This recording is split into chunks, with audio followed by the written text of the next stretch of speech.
হারমিটেটে আসছি।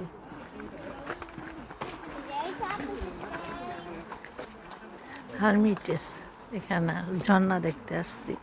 এখানে এসে আমরা খাবার খেলাম, খাওয়া দাওয়া করলাম আমরা সবাই।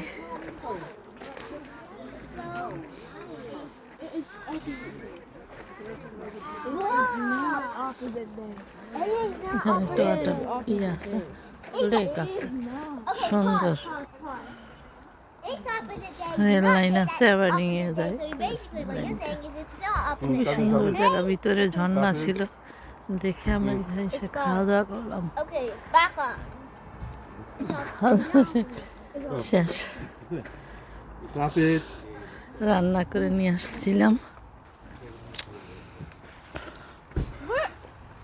তোমার এখান থেকে নিয়ে আমি আমারটা দিচ্ছি না, আমার খাওয়া শেষ।